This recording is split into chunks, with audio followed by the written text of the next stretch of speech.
ইতিমধ্যে মই যিমান গম পাইছোঁ আটাইতকৈ ডাঙৰ মাৰ্জিনত আমি তিতাবৰ সমষ্টিৰ পৰা বিজয় লাভ কৰিছোঁ। মই জনামতে প্ৰায় 40,000 ভোটৰ ব্যৱধানৰ পৰা আমি তিতাবৰ সমষ্টিত যোৰহাট লোকসভা কংগ্ৰেছ দলৰ প্ৰাৰ্থী হিচাপে জয়লাভ কৰিছোঁ। আৰু নিশ্চয় তিতাবৰ কথাই কওক বা যোৰহাট লোকসভা সমষ্টিৰ কথাই কওক, আটাইতকৈ যদি গুৰুত্বপূৰ্ণ বিষয় বা আটাইতকৈ গুৰুত্বপূৰ্ণ বিষয় যি মানুহৰ মনটো প্ৰভাৱিত কৰিছে এই নিৰ্বাচনত, সেয়া হৈছে প্ৰয়াত তৰুণ গগৈদেৱৰ ৰাইজৰ প্ৰতি তেখেতৰ মৰম আৰু শ্ৰদ্ধা, আৰু ৰাইজৰ তেখেতৰ প্ৰতি যে মৰমৰ শ্ৰদ্ধা আছে। মই ভাবোঁ আজি এই ঐতিহাসিক জিতৰ কাৰণে, বিজয়ৰ কাৰণে যদি আটাইতকৈ গুৰুত্বপূৰ্ণ যদি এটা ফেক্টৰ আছে, এয়া হৈছে অসমৰ ৰাইজৰ মাজত প্ৰয়াত তৰুণ গগৈদেৱৰ প্ৰতি এই হৃদয়ৰ ভিতৰত এই শ্ৰদ্ধা। এই শ্ৰদ্ধা আজি তাৰিখত আমি লাভ কৰিবলৈ সক্ষম হ'লোঁ। এই মৰম, এই আশীৰ্বাদ আজি তাৰিখত আমি লাভ কৰিবলৈ সক্ষম হ'লোঁ। তাৰ বাবে মই প্ৰথমে নিজৰ পিতৃ প্ৰয়াত তৰুণ গগৈদেৱক মই স্মৰণ কৰিছোঁ।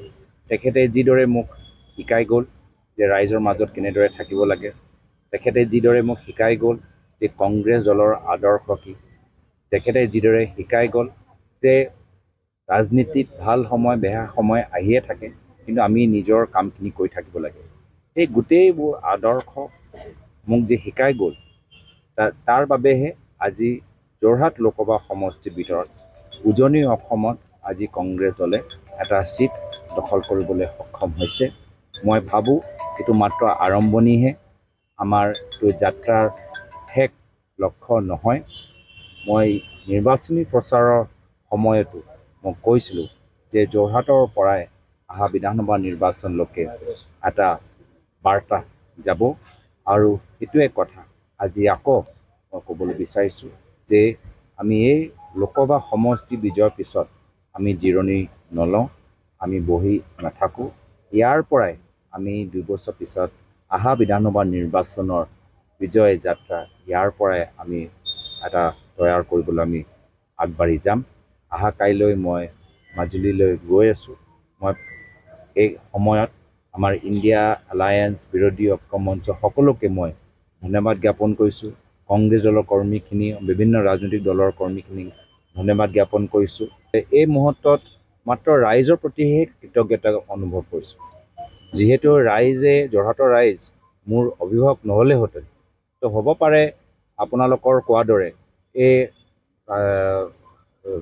বিজেপি দলৰ হেঁচাত হ'ব পাৰে আমি পিছুৱাই গ'লোহেঁতেন, কিন্তু ৰাইজে মোৰ অভিভাৱকৰ, যোৰহাটৰ ৰাইজ মোৰ অভিভাৱক হ'ল, যাৰ ফলত তেখেতৰ মৰম মোৰ বাবে সুৰক্ষা কৱচ, আৰু যাৰ ফলত মই নিজৰ কামখিনি, দলৰ কামখিনি আমি সকলোৱে মিলি জুলি কৰিব পাৰিলোঁ।